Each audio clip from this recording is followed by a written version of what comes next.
اعوذ باللہ من الشیطان الرجیم بسم اللہ الرحمن الرحیم احل لکم لیلۃ الصیام الرفث الی نسائکم۔ اس آیت کی مکمل تلاوت، اس کا مکمل ترجمہ اور کچھ نہ کچھ اس کی تفسیر بیان ہو چکی ہے۔ اللہ تعالی نے ارشاد فرمایا کہ تم نے اپنے آپ پر، اپنی جانوں پر جو خیانت کی وہ اللہ کو پتہ ہے۔ یعنی رمضان کی راتوں میں جب نیند آ جائے تو نیا روزہ شروع ہو جاتا ہے۔ تم میں سے بعض افراد نے جو اس حکم کی خلاف ورزی کی اور آنکھ کھلنے کے بعد تم نے ہم بستری کر لی بیویوں سے، باوجود اس کے کہ منع ہے، تو اللہ کو اس کا پتہ ہے، اللہ تعالیٰ نے اس کو معاف کر دیا ہے، درگزر کر دیا ہے۔ اب اللہ تعالیٰ کا تم پر یہ کرم ہوا کہ راتیں حلال کر دی گئی ہیں، اب تم اپنی بیویوں سے مل سکتے ہو۔ قانون بدل گیا ہے، حکم بدل گیا ہے، اب اپنی بیویوں سے ہم بستری کر سکتے ہو، اور اللہ تعالیٰ نے تمہارے لیے جو اولاد لکھ دی ہے، ما کتب اللہ لکم، فرمایا اس کو طلب کرو، اولاد کو مانگو۔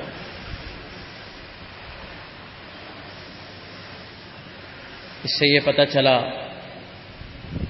کہ اولاد کا ہونا انسان میاں بیوی کے بس کی بات نہیں ہے، یہ اللہ تعالیٰ کے حکم سے ہوتی ہے۔ قرآن کریم میں ایک اور جگہ اللہ نے ارشاد فرمایا کہ اللہ جو چاہتا ہے پیدا کرتا ہے۔ تم میں سے بعض کو اللہ بیٹے دیتا ہے، بعض کو بیٹیاں دیتا ہے، بعض کو بیٹے بیٹیاں دونوں دیتا ہے، اور بعض کو اللہ تعالیٰ بھانج کر دیتا ہے، کوئی اولاد ہی نہیں ہوتی۔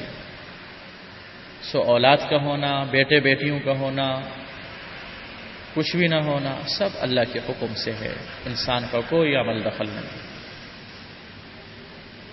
ہمارے معاشرے میں بہت سارے لوگ اولاد نہ ہونے کو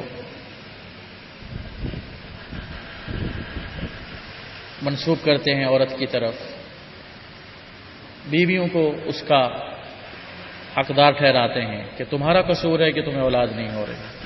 بعض لوگ بیٹیوں کی پیدائش پر بیویوں کو برا بھلا کہتے ہیں، طعنے دیتے ہیں، اور دیہاتوں میں تو نہ سمجھ لو بہت زیادہ تنگ کرتے ہیں عورتوں کو، خاص طور سے جن عورتوں کے ہاں بیٹیاں پیدا ہوں۔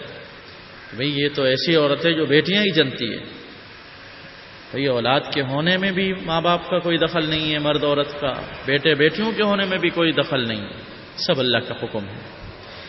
اللہ نے فرمایا تم کھاؤ پیو یہاں تک کہ سفید دھاگا کالے دھاگے سے الگ ہو جائے،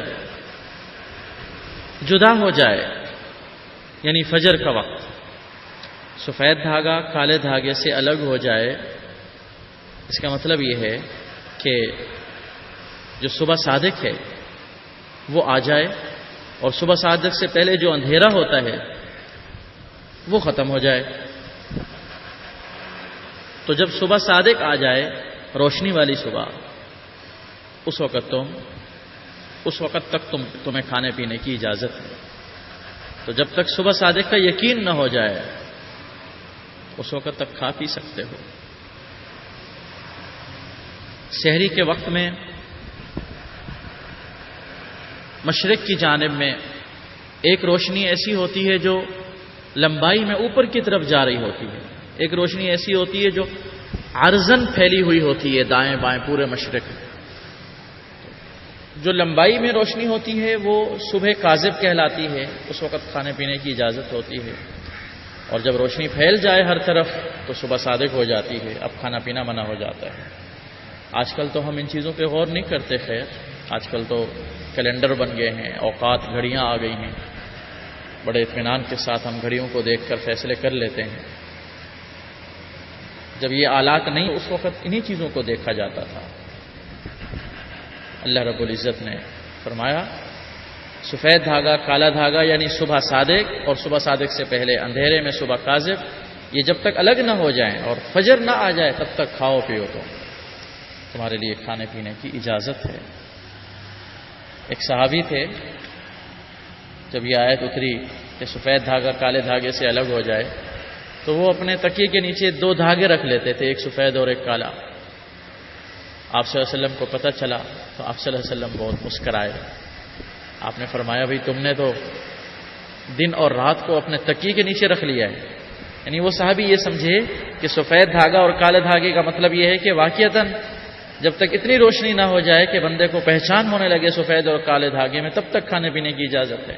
حالانکہ اس کا مطلب یہ نہیں تھا، مطلب یہ تھا کہ جب صبح صادق آ جائے، یعنی سفید دھاگا سے مراد صبح صادق ہے اور کالے دھاگے سے مراد صبح صادق سے پہلے اندھیرے کا وقت ہے۔ آپ صلی اللہ علیہ وسلم مسکرائے، آپ نے فرمایا کہ تمہارے تکیے کے نیچے دن اور رات دونوں آ گئے، اتنا بڑا تکیہ ہے تمہارا۔ پھر اللہ نے فرمایا روزوں کو پورا کرو رات تک۔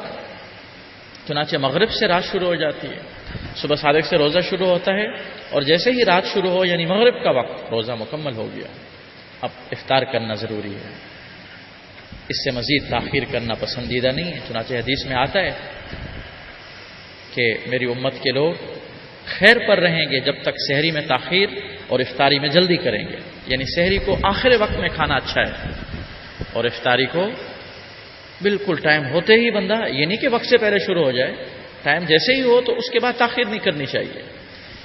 اور پھر آخر میں ایک اور حکم بیان فرمایا کہ ویسے تو رمضان کی راتیں حلال ہیں، ہم بستری کرنا جائز ہے، لیکن اگر کوئی بندہ آخری عشرے میں یا اعتکاف میں بیٹھا ہو رمضان میں، تو اعتکاف والے آدمی کے لیے راتیں حلال نہیں ہوتی اپنی بیویوں کے لیے۔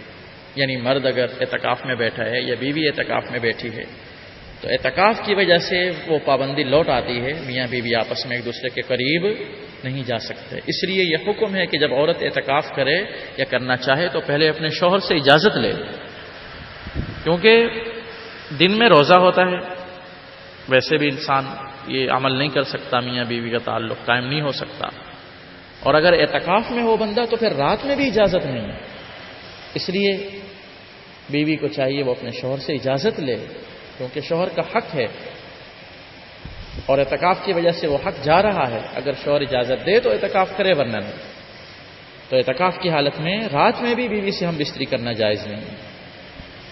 اللہ نے فرمایا یہ اللہ کے مقرر کردہ حدود ہیں، ان کے قریب بھی نہ جانا، ان کو توڑنا تو دور کی بات، ان کے بھی نہیں جانا۔ اللہ کی حدود کے قریب بھی نہ جاؤ۔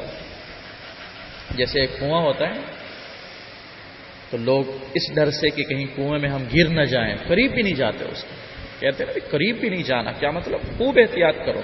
بجلی کا تار ہو تو کیا کہتے ہیں؟ قریب بھی نہیں جاؤ، کہیں ایسا نہ ہو نقصان ہو جائے۔ تو اللہ کی حدود کے قریب بھی نہیں جاؤ، مطلب قریب جاؤ گے کہیں ایسا نہ ہو ٹوٹ جائیں۔ اللہ کی حدود کا خیال رکھو، اللہ کے قوانین کی پاسداری کرو، اللہ کے بتائے ہوئے ضابطے مانو اپنی زندگی میں، یہ تمہاری بندگی ہے، کامیابی کی نشانی ہے۔ اللہ فرماتے ہیں اسی طرح ہم نے آیتوں کو لوگوں کے لیے کھول کھول کے بیان کیا ہے تاکہ لوگ پرہیزگار بنیں، تقوی اختیار کریں، اللہ کو راضی کریں۔